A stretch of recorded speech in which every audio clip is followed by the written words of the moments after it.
청취자분 안녕하세요. 오늘은 Rare Leadership이란 책, 그중에서도 4장 내용을 좀 깊게 파보려고 합니다. 네, 안녕하세요. 우리 뇌 안에 그 패스트 트랙이라는 관계 시스템이 있잖아요. 여기에 좀 문제가 생겼다, 수리가 필요하다 이런 신호들을 알아보는 시간이에요. 네, 마치 관계 기술 훈련처럼 접근해보면 재밌을 것 같아요. 네, 먼저 패스트 트랙이 정확히 뭔지 잠깐 짚고 넘어갈까요? 네.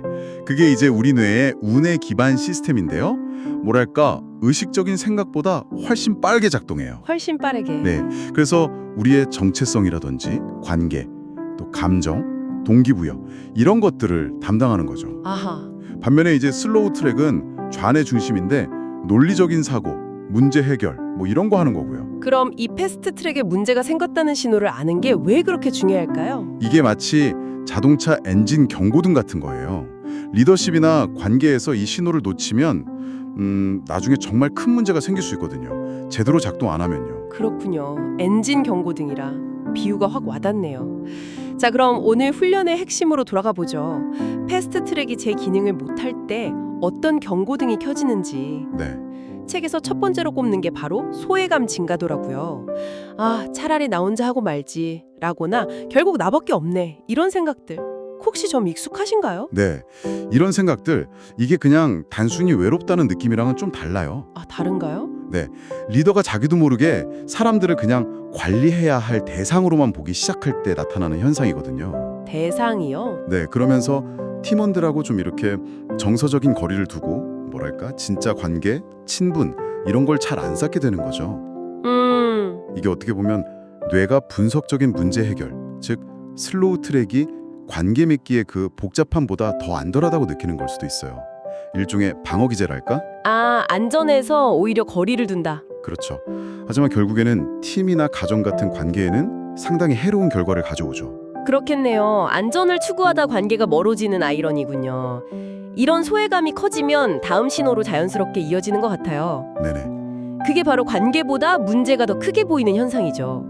슬로우 트랙이 워낙 결과 중심이다 보니 사람을 놓치기 쉬운 것 같아요. 맞아요. 책에 나온 그 토마스 게를라흐 공동체 이야기가 딱 그 예시죠.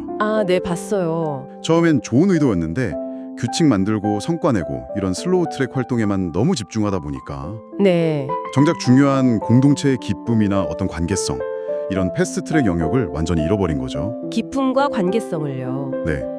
근데 더 좀 주의해야 할 점은 이 슬로우 트랙은 종종 패스트 트랙, 그러니까 우리 뇌에 관계 총괄센터가 작동을 멈췄다는 사실조차 모를 수 있다는 거예요. 모른다고요? 자기가 멈춘 걸? 네. 인지를 못하는 거죠.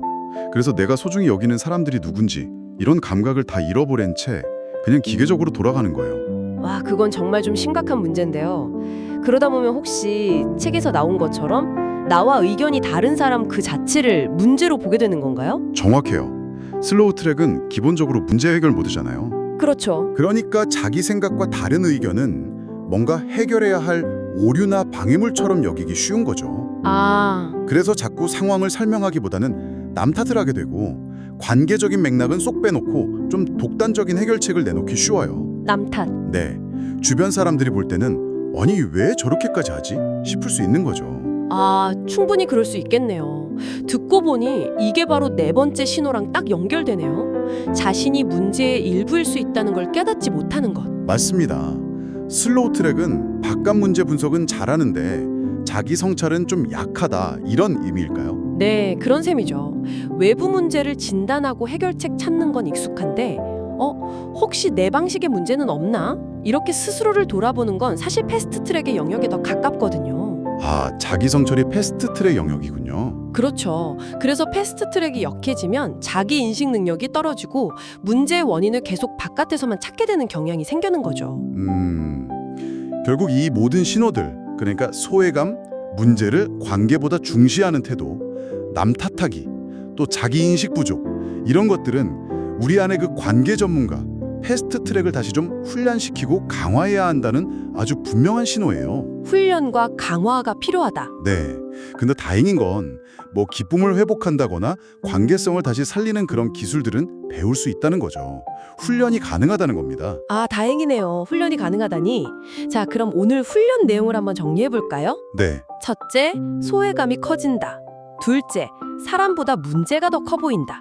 셋째, 남 탓을 자주 한다.